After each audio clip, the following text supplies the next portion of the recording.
When you think about businesses that are selling through the roof, sure, you think about a great product, a cool brand, and brilliant marketing. But an often overlooked secret is actually the businesses behind the business, making selling simple. For millions of businesses, that business is Shopify. Nobody does selling better than Shopify. They're the home of the #1 checkout on the planet and the not-so-secret Shop Pay that boosts conversions up to 50%, meaning way less carts going abandoned and way more sales happening. So if you're into growing your business, your commerce platform better be ready to sell wherever your customers are scrolling or strolling, on the web, in your store, in their feed, and everywhere in between. Businesses that sell more sell on Shopify. Upgrade your business and get the same checkout Allbirds and Skims use. Sign up for your $1 per month trial period at shopify.com/start selling, all lowercase. Go to shopify.com/start selling to upgrade your selling today. Shopify.com/start selling.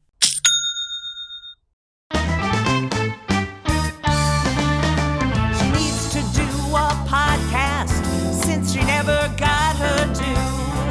She's a big lesbian and a loudmouth Jew. With a gasket always ready to blow, you're listening to Judy's show. Who? Judy's show. Wait a minute, who are you talking about? Oh, she's an asshole. What is wrong with you? Oh, you suck. So long. Fuck off. Hey everyone, welcome to It's Judy's Show. I'm your host, Judy Gold, and this week we have part one of you are going to love this woman if you don't know her already, Sarah Hester Ross, who is a musician and a comedian. I say musician first because, she was a musician before she was a comedian. She's fucking brilliant. She has a new special out, Don't Mess with Redheads, and you're going to love her. You're going to love her. Really interesting life and really fucking talented. So that is my guest this week. It's been quite a week. I got COVID. I have a great immune system, but I definitely interact with a lot more people than most people because, I do shows and then I talk to people after my shows and then I talk to people all the fucking time. Anyway, I don't know how I got COVID. I don't know how I got it. Elisa didn't get it, but I tested positive. No one around me tested positive. I've been tired and really congested. I did talk to my sister on the phone, and she had COVID, so it might have been transferred through my cell phone. But yeah, I have COVID, and I had a gig in San Francisco this weekend, and I couldn't go to it. I was supposed to be at the San Francisco Jewish Film Festival, and boom, I got COVID. So be careful out there because I am not, susceptible to this shit and I got it. So, and it's not fun. And I hate being inside. I hate being inside the house and not being able to run around outside and interact with people. But I think I'm done. I think I'm almost done. And I don't think I'm contagious because no one fucking got it but me. Anyway, so that's been this week. Also, I'm enjoying the Olympics. I know that I'm going to get really depressed when the Olympics are over. You know how you like I get like this with Wimbledon. I get like this with the U.S. Open. I get, the Olympics, I get like, all addicty, like during basketball season, same thing. And then it ends and you're like, oh, fuck. So I, of course, as a Jew, am focusing on, oh my God, this is going to end and I'm going to be depressed instead of, isn't this fun and exciting? But I'm enjoying it. But it's like, I don't know where to watch. Like, it's on Peacock, it's on NBC, it's on this. And I don't want like greatest hits. Like I want to watch it when it's happening, but whatever. I've been watching on Peacock. I don't know what the other places are. Everyone's like, oh, you can watch it here and here and here and here. It's just like, it's so complicated. I remember when there was Channel 2, Channel 4, Channel 5, Channel 7, Channel 9, Channel 11, Channel 13, and then the UHF thing. That was it. And then they played the national anthem at like midnight, and you couldn't watch it. It's too much. It's too much. I want to wish my friend Howard Rosenstein a happy birthday. His birthday was July 26th, and I usually put together I would have sent him a big funny message, but I was fucking sick, so I didn't. I didn't even tell him I had COVID, but he's probably like, oh, I got a little meme from Judy, and that's it. But happy birthday, Howard. I love you. And what else is going on? A lot. J.D. Vance is a fucking asshole. I mean, what is wrong with these people? Orange fuckface, mini pad on his ear, Van Gogh. First of all, if you got shot in the ear with a bullet, I really don't think like a week later you wouldn't need a bandage. I'm just saying that. And I know the FBI is doing all this investigation. There's no fucking way that a bullet went through his ear, because his whole, if there was a bullet from a big rifle going through his ear, his whole head would have come off. Like, there's no way. Something else hit him. And he didn't even get blood on his shirt. He's just such a fucking liar. Oh, I just hate him so much. But, you know, they're digging their own graves, because if you're a woman, I don't know how you could vote for either of those scumbags. I read an article about J.D. Vance had a transgender friend who he went to college with, and they were really close, and he was supportive, and then he just turned. He's different now. So they're not friends anymore, and there you go. So he's full of shit. He hated Trump. Now he likes Trump. He's just an idiot. They're all idiots. I can't take it. I love all the energy for Kamala, and I love that young people are like interested and more connected and engaged and donating small amounts and registering to vote. You know, I mean, can you imagine? Can you imagine, like, our first female president, and she is a person of color? I mean, fucking great. And stop with the she's bad for Israel, because she's not bad for Israel. And I love Doug Emhoff. Her husband went to the same sleepaway camp I went to in New Jersey. I hated sleepaway camp so much. I don't remember anyone in my bunk. I do remember that I hated it because I was so tall and everyone was really mean. And I remember they carved into the wall by my bed, Bigfoot slept here. Okay? So fuck you, all the mean girls at camp, at sleepaway camp. I know some of you are laughing about the Bigfoot slept here, but let me tell you something. It didn't feel good. And even now when someone just says Bigfoot, I get it like tingling, like, oh God. Like someone's yelling Bigfoot at me, okay? Because I had to listen to that every fucking day at school. But anyway, so that's that. What else do I have to tell you in my opening? Nothing. I mean, I've just been reading and practicing the piano and sleeping and being congested. And it hasn't been fun. But, you know, that's what life is like. You know, you get sick and you have to deal with it. So I'm really excited about this episode. I was really excited about interviewing Sarah, and I know you're going to fucking love it. Oh, let me tell you about my gigs. Shh, stupid. I am in P-Town Sundays, Tuesdays, and Thursdays at 8:30 at the Post Office Cabaret. Sundays, Tuesdays, and Thursday nights at 8:30 p.m. at the Post Office Cabaret. And then on August 24th, I will be in Trenton, New Jersey. And on August 29th, I will be in Ocean Beach, Long Island, which is part of Fire Island. Otherwise, I'll be here in Provincetown, working on my act, playing tennis, writing, reading, swimming. You know, I deserve it. I deserve it. Oh, and sneezing. All right. So listen, this is a great podcast this week, so I know you're going to enjoy it. So sit back, relax, and enjoy part 1 of my interview with Sarah Hester Ross. Hey, everyone. We are here.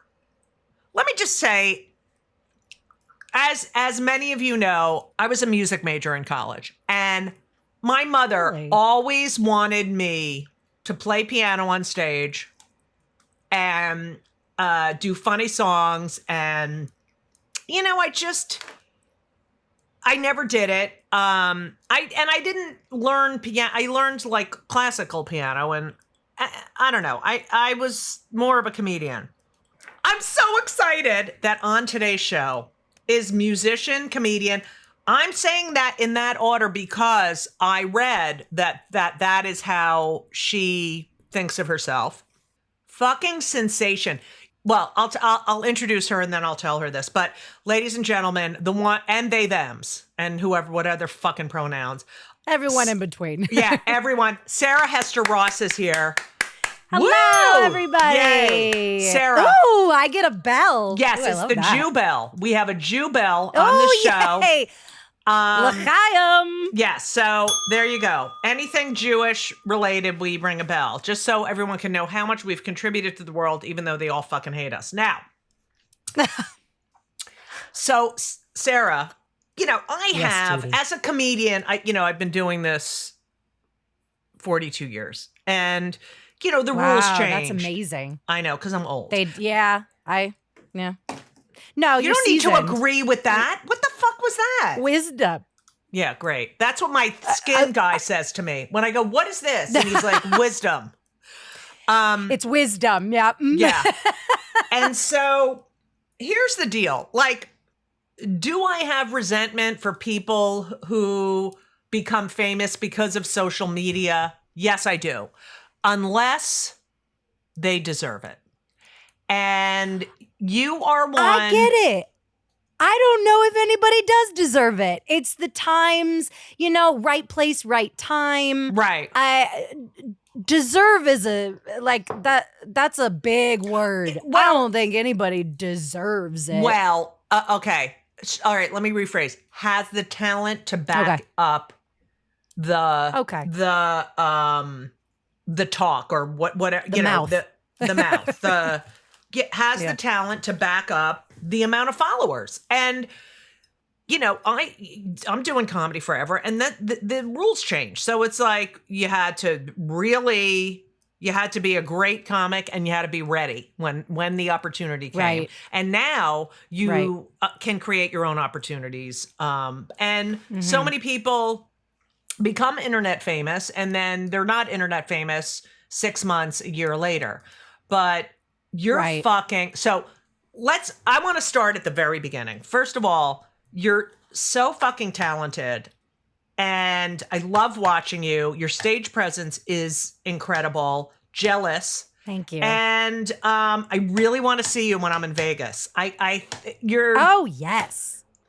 You've said that you got the music from your mother and the comedy from your father. Yes, the music from the redhead, the comedy from the Jew. I mean, that's how it works. And you're a redheaded Jew. You consider yourself a Jew, yes. Is that correct?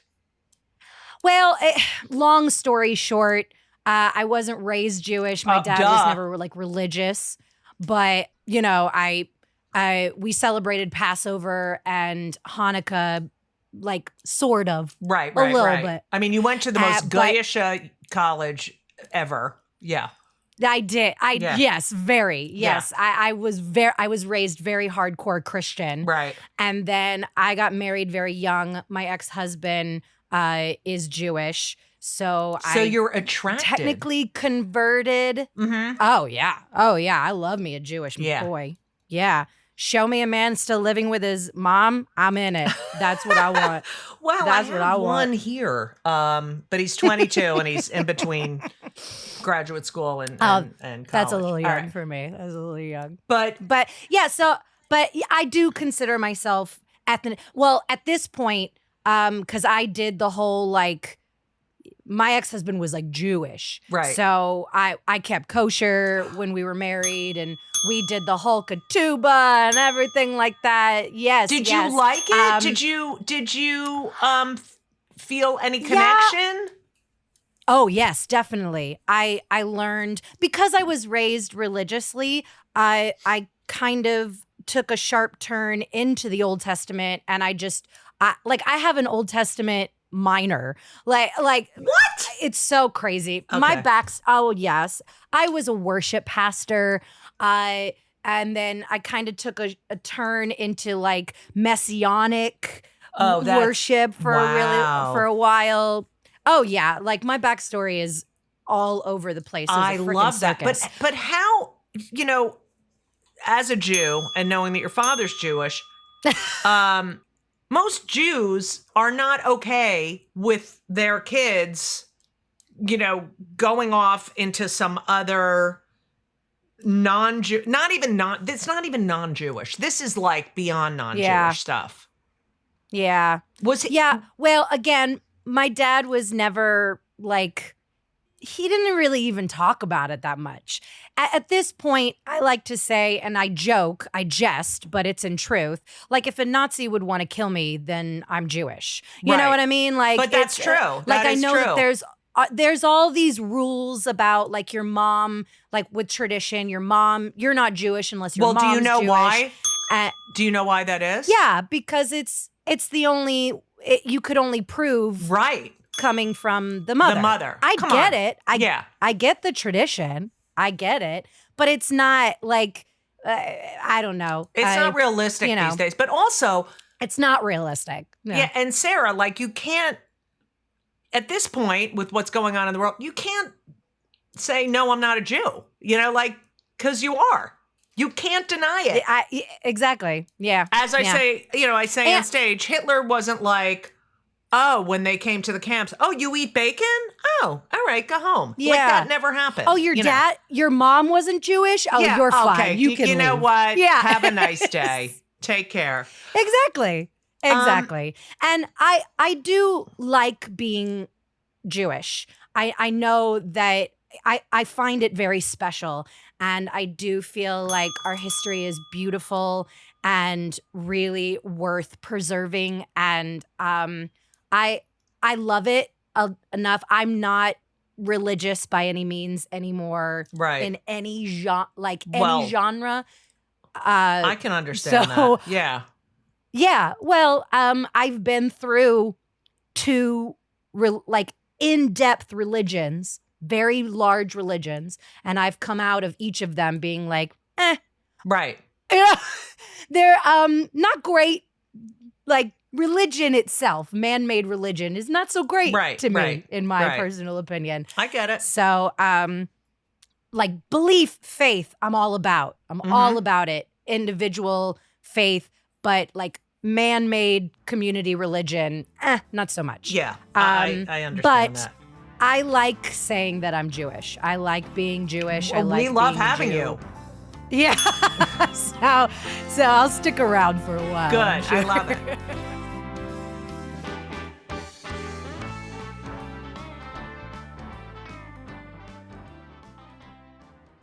This week's episode is sponsored by BetterHelp.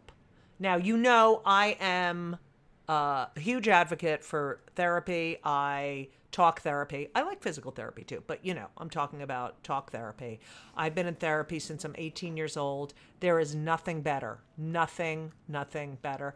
And it is a stressful time. We just had an election. It's the holidays, and we're going to have to spend family time or not spend family time. It's a decision you might make in therapy, because therapy is really the best way, the only way to process your feelings, anxiety, depression, everything. I've been doing it for over 40 years. I know what I'm talking about. So if you've been thinking about starting therapy, If you thought about it for years and just didn't do it, please give BetterHelp a try. It's entirely online. It's designed to be convenient. It's flexible. It's suited to your schedule. You go to betterhelp.com/JudyGold. You fill out a brief questionnaire. You get matched with a licensed therapist, and you can switch your therapist at any time for no additional charge. I've done that multiple times in my life, switch therapists. It works. It works. And I know a lot of people who have used BetterHelp and they love it. So find comfort this December with BetterHelp. Visit betterhelp.com/JudyGold today to get 10% off your first month. That's BetterHelp, HELP.com/JudyGold. You're welcome. I mean, I do a lot of research. So you've been performing since you're 3 years old. Yeah, my mom put me on stage at a very early age. My mom, it was kind of a stage mom situation. Right. If anybody, your listeners are in theater, you know exactly what a stage mom is. She wasn't too psycho about it, but she wanted me to perform, and I wanted to perform. So it wasn't like a fight about it. And you did. I wanted to be seen, for sure. So you totally took to it. Because, you know, when we used to go to live audition, like when you used to actually go to an audition, now everything's on Zoom or you have to self-tape. You know, I'd go to the waiting room and you'd see these mothers with their kids and I wanted to fucking kill them, you know, because it's like, smile. And it's like, let the kid go out and fucking play, you know, and throw a goddamn stick and a ball, whatever.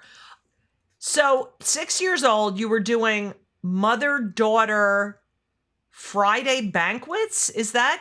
Did I write that down? Yeah. Or banquets or what? I don't know about. I don't know why I wrote Friday. Mother-daughter banquets. What is that? What is this is so foreign to me because you grew up in Florida, right? So it's not like you're in New York where you can join a theater group or you're going out for Broadway shows or off-Broadway shows or you have to create or, you know, really seek out how to perform at such a young age. Like, what were they, these banquets or? Well, you wouldn't know either. They're definitely in like the Christian realm of like, I'm not going to perform secular material. So the church creates pageants and shows about, you know, Jonah and the whale, and mother-daughter banquets were a big thing where, you know, my mom would put it together and we would do little like songs together. And again, I was like 4 or 5 years old in this like little, you know, cotton ball of a dress. Right. And, you know, dancing around. And I loved it. I really did. And I think it was the like loophole of like entertainment that Christians could get away with, you know, because, you know, secular music and theater, that's pride, blah, blah, blah, whatever. Right. So I think that's kind of what I did. And eventually I convinced my mom to get into like community theater. But I was older by that time. But why do you think your mother was so religious or so? Well, she was raised in it. You know, I have a lot of opinions about religion because I've been in it since birth. Right. But it's grooming. You know, you're grooming children to believe what you believe, and children look at their parents and the people raising them as their God.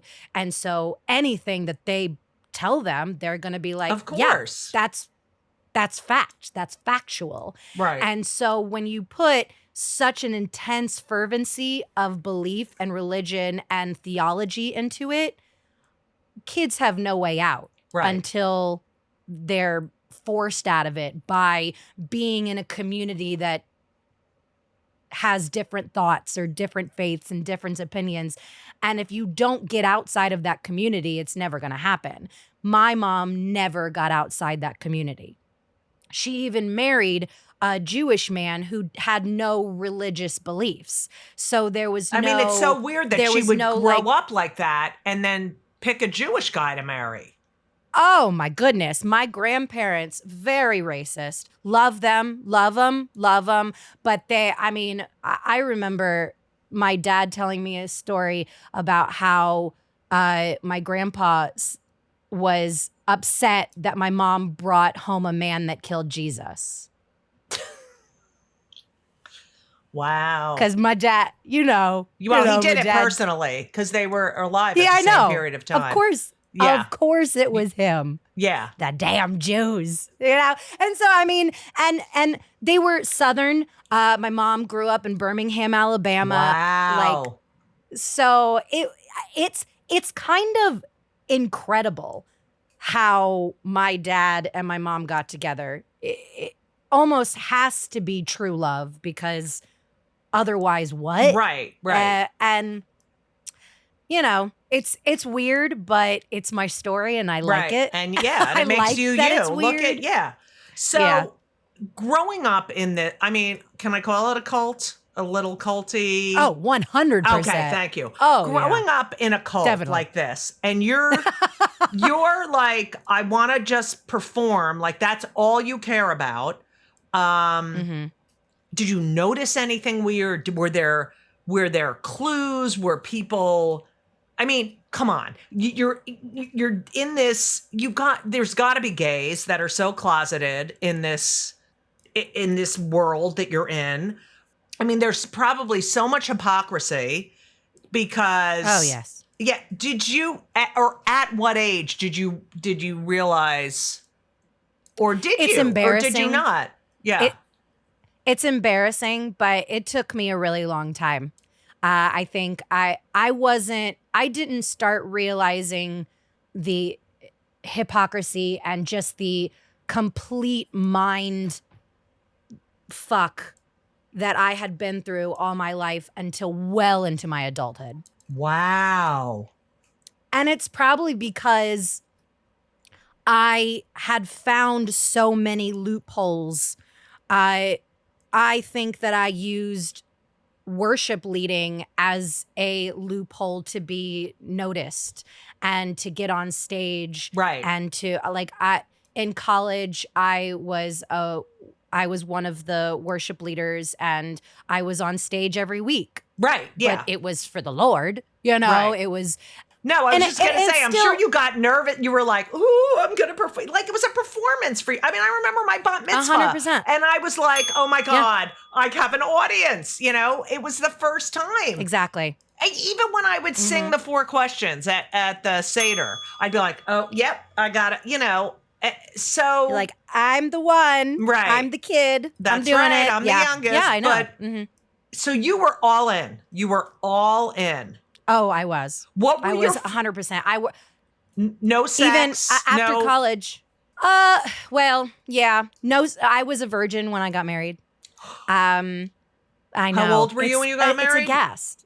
Yeah. I was 21 years old. That's right. You were very young. Yeah. I was very young. Would not recommend it. Yeah. 4 out of 10. Do not recommend. I mean, my ex-husband was a lovely man. He was lovely. We were best friends. He was also a virgin. Where did you meet a Jew in this life that you lived? Well, he was raised Jewish, but he was a Messianic Jew. Oh, and that's how I know. So that's how I got into it because he was leading worship for his synagogue congregation. We met through friends, and then we started writing music together and leading worship together, and that's kind of how. So what is it like? Went. Tell me about leading worship. Like, do you have to prep? Like, how do you prep? You look at the whatever you're going to be talking about that week, and then do you like what does it entail? Is it a lot of work? I mean, learning the songs are a lot of work, and knowing your audience, being like, okay, is this more of like a charismatic place or is this a place that just wants to sit back and listen to music?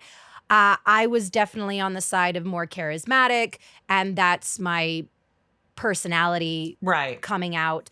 But anybody who's ever been in a congregational worship service, and I'm talking primarily Christian, that it's extremely manipulative. You're using music and to draw an emotion out of people, and you call it the Holy Spirit. Mm-hmm. I'm not saying that the Holy Spirit isn't real. I'm just saying I'll say it. That I have been a part of the manipulation. Right. So I know that I know because I was it. I was doing it. Right. So I know, and I was faking it. I mean, I faked speaking in tongues for years. So they did that. They spoke in tongues? Oh, sure. So if you're faking it, they're all faking it. Well, that's... How do you speak in it's like the orgasm theory. Yeah. I don't know. Like, did they teach you how to speak in tongues? No. Well, kind of. There are people doing it, right. and you hear them doing it, and you see them doing it. So you kind of just pick up your own version of it. That is fucking open your mouth crazy. And you say gibberish. So, it is all right, crazy. Can you do a tongue for me? It's crazy.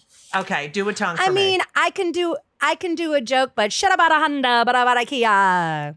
That's a joke. And right, but they would be what about like, a bow tie? And would they be all like, oh my God. Like, did they think you were possessed? Tears. Like, what is it? Not possessed. What does I mean, speaking in tongues I'm sure represent? People outside of. Okay, the speaking of tongues is supposed to represent your language, your personal conversation with God. So it's no one else can understand it. It's the Holy Spirit moving through you, and it's so powerful that words come out that you can't even understand, but God can. Wow. That's what it's supposed to represent. Has anyone cursed during their... I mean, I think I would I would do a Tourette's thing, I think. No offense to anyone with Tourette's. Okay. I mean, I'm sure. I bet some people consider Tourette's part of speaking in tongues. Yeah, that's true. I'm sure there are people out there that, that's the Holy Spirit speaking. No, bitch, that's a brain aneurysm. And it's like doctors have talked about this. These people are going through like physical was there ever any healing? Like, did they do any healing, or like this person couldn't walk and now they can walk again, or? I mean, it's all kind of a blur now. I feel like I've locked it away in a part of my brain. Wow. There are definitely things that I can remember extremely vividly, which is mostly like I was in a gospel choir and we toured churches, and the pastors would have like laying on of hand sessions.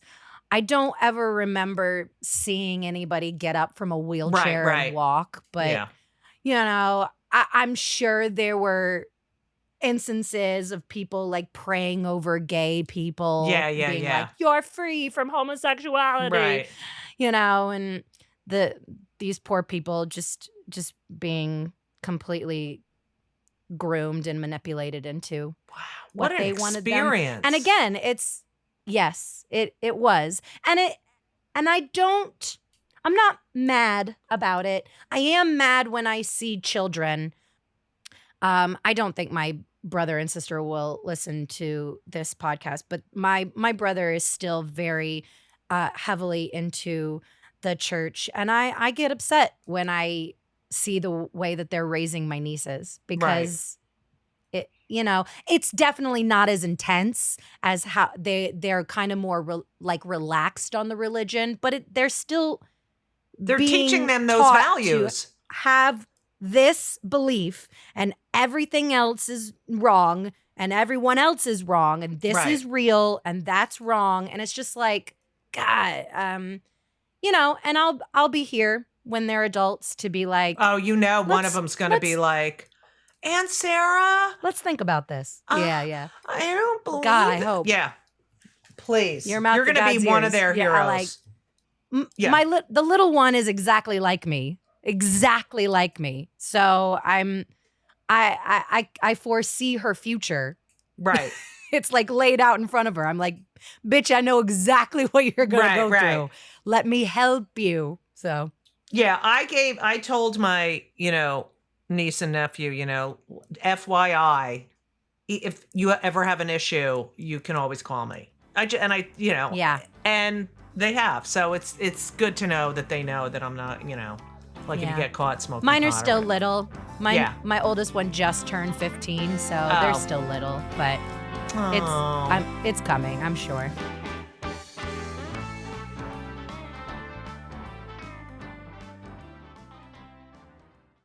Tis the season to share the joy with the Instax Mini 40 Instant Camera. With a classic design, you can capture each and every festive moment and print them out on the spot.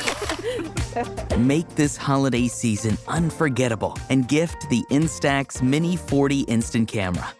Don't just take, give. Visit instaxus.com to shop. So you went to college at Southeastern University. Is that right? I did. It is. And it's an Assembly of God college. It's a sect of Christianity that's more oh man, I just forgot the word. I can't think of the word. What does it mean? I hate this. It's more like enthusiastic Christianity. Like it's speaking in tongues. Right. Stuff like that. Not all Christians believe in speaking in tongues. Was every student, did they all buy in? Every one of the students? My first roommate didn't. She was definitely a girl who was being forced by her parents to be there. I remember she snuck her. It's like she got there and she picked out the one guy in the school that was like, this will piss off my parents the most. And I remember her sneaking him into our dorm room one night. We had bunk beds and she like snuck him. She was on the top and they were like having sex above. And I'm just like, what is happening? I love that. Will remember that to the day I die. And I like snuck out and I was like, this is bullshit. I'm like, but so not everybody. I'm sure. But it was like a regular no drinking. But yes, most people. Yeah, and no drink. Nope, there was no alcohol on the premises. That's so horrible, Sarah. Yeah, I mean, I moved off campus my junior year, and we had like you had a life. Yeah. And I didn't have a sip of alcohol until I was 21 years old. Wow. So you didn't have sex or a sip of alcohol until you were 21. Yep. Wow. Yay. Good for you. Yeah. Now you have so much time to make up for. Yeah. And it's so funny because when I got divorced, I met my boyfriend almost right away. And so I've only had sex with 2 people in my entire life. I've never had like a slutty. Me neither. So maybe one day, How old are you? Like 60. I'm 38. Oh, once you get in your mid 40s, you're going to fucking explode. Yeah, maybe then. Yeah. I'll have a slutty like later. Yeah, you need to have a slutty period. I think everybody should. Yeah. So you majored in vocal performance and electronic music. Yes. Your piano playing is excellent. Oh, thank you. You're great. And so did you practice a lot as a kid? Like when did you start playing? When did you realize I'm pretty damn good at this? Well, my mom was, she's retired now, but she was a music teacher, right? Yeah. Right. And so she tried to teach me piano when I was young, but any parents who have ever tried to teach their children to do anything realize that it's a fucking disaster. Yeah. So that stopped, but I got back into piano playing in college because I needed a secondary instrument. I was a vocal performance major and I needed a secondary, and vocal performance majors usually do piano because it's part of oral theory and stuff like that.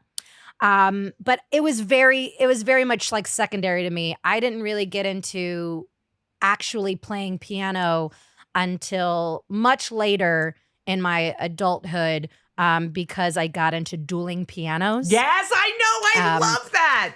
That is fucking. Yeah, I have that coming. Yes. You at 11, you were a Busch Gardens show member. Yes, is that right? that was my first professional performance gig. Right. I worked at Busch Gardens in Tampa. Okay, so then you were a vocal performance major, electronic music minor. Then you worked at theme parks right afterwards. Is that right? Yeah. Yeah, I would say it took me about a year out of college because I was working in churches, and then I realized, oh, I hate this. And so I kind of started getting into I just realized community I theater. hate this. Wow. Oh, this is bullshit. I do not like this. So I was living in Orlando, and there was just so much community theater and obviously the parks. And I first got into community theater, and then so many people in the community were working at the parks. So I started auditioning, and that's how I booked Universal Studios. So a lot of that was around like 2011. So many child performers, but also like Broadway people who were from Florida did that, worked in those.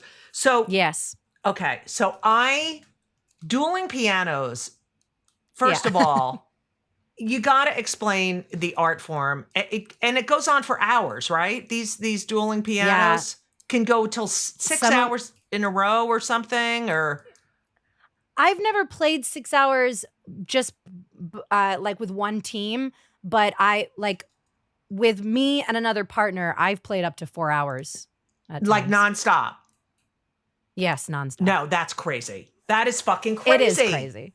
That is crazy. It is crazy. So can you explain to everyone what dueling piano... I mean, it's kind of self-explanatory, but there's two grand pianos or baby grand pianos usually. Mm-hmm. There's two pianos, two piano players, and it's an all request show. So it's usually kind of in a bar of some sort where everybody's circled around the pianos, and you write down a top 40 songs of the last 60 years, and people put it with money, and then my partner and I go back and forth playing the songs.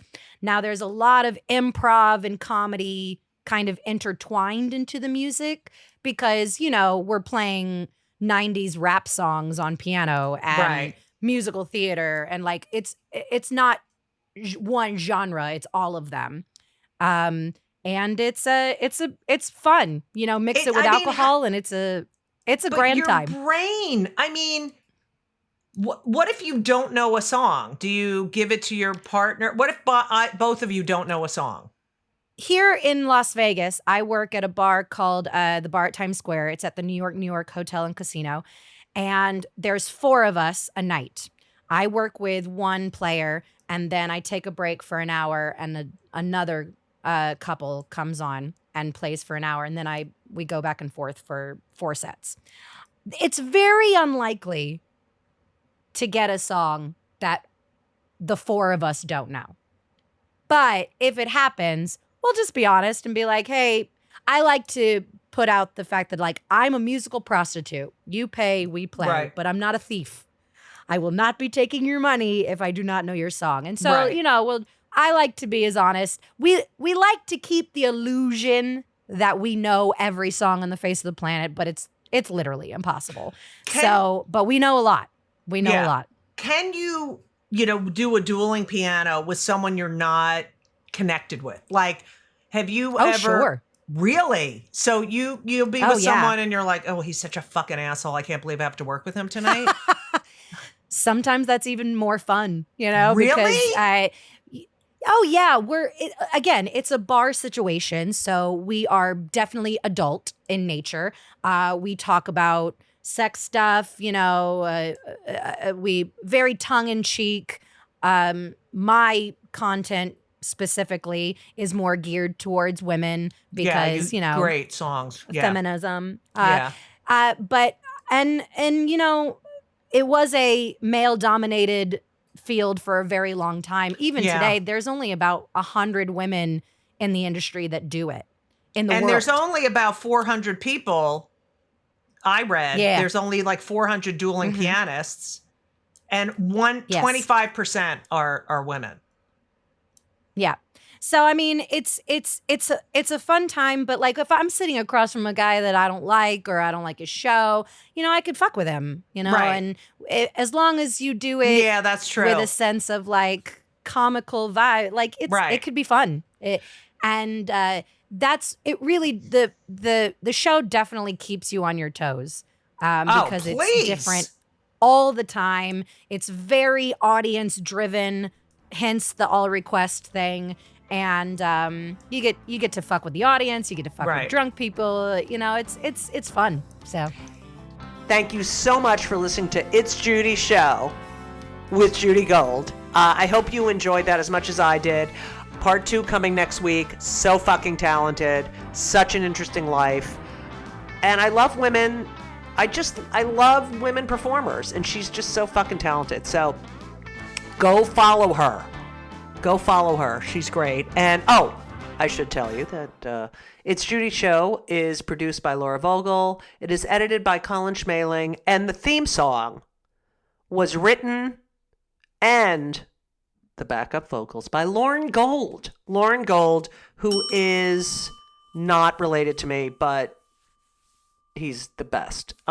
He's on tour with Chicago right now. So yeah, so that's it. I don't have a lot to say because of the COVID situation, but I'm going to go back to watching the Olympics and reading. Oh, and we watched Presume Innocent. It was really good.